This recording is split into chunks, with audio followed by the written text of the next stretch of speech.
श्रीमन्नारायण नारायण हरि हरि ओम।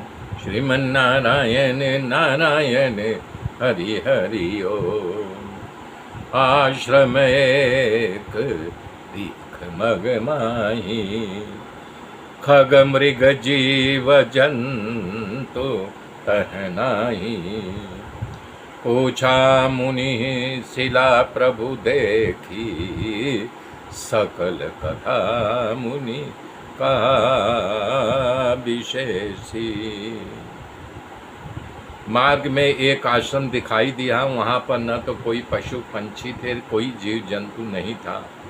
पत्थर की एक शिला को देख करके प्रभु ने, श्री राम जी ने मुनि से पूछा तो उस शिला का विस्तार पूर्वक कथा कही। गौतम पत्नी अहिल्या श्राप बस पत्थर का देह धारण करके वहाँ पड़ी थी। धीरज रख करके आपके चरण कमल की रच की प्रतीक्षा करके यहाँ पड़ी है।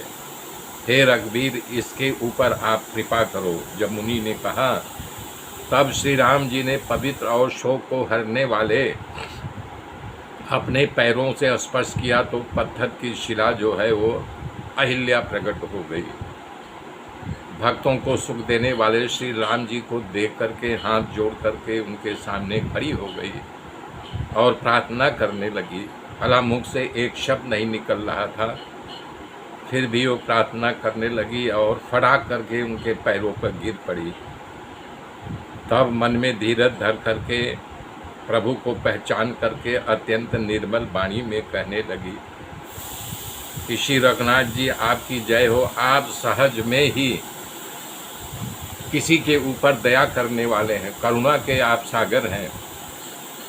हम तो यहाँ पड़ी आपका इंतजार कर रही थी। आज अपना चरण जिसे गंगा जी प्रभावित हुई, जिसे शंकर भोले ने अपने सिर पर धारण किया और ब्रह्मा जी अपने कमंडल में रखे हैं।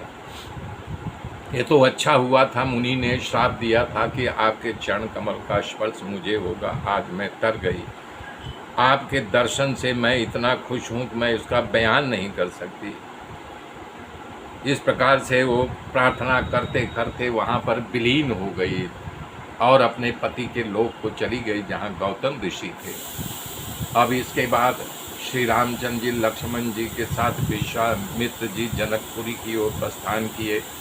रास्ते में गंगा जी पड़ती हैं, वहाँ स्नान किया। गंगा में स्नान करके आगे की यात्रा की और जनकपुर पहुँच गए। जनकपुर का वर्णन तुलसी बाबा अनेक प्रकार से किए हैं। हर दरवाज़ा मड़ियों से सजाया गया था, गलियां एकदम सुगंधित महक रही थी, बाजार हाट सब का वर्णन किया है। इनके महल की बात क्या कहना। राजा जनक के जब वहाँ पहुँच गए तो नाना प्रकार के बगीचे, पोखरे, तालाब, कुएं, बावड़ी आदि देखे।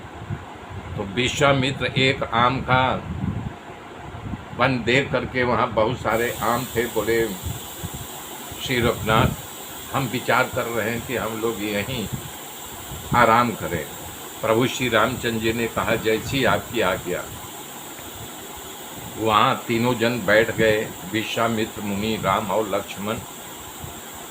तब श्री राम जी ने कहा कि प्रभु यदि आपकी आज्ञा हो तो हम जना ये फुलवाड़ी वगैरह दिखा करके लक्ष्मण को तुरंत आते हैं। इसके मन में उत्कंठा उठ रही है। उन्होंने कहा अति शीघ्र जाओ, देख करके आओ।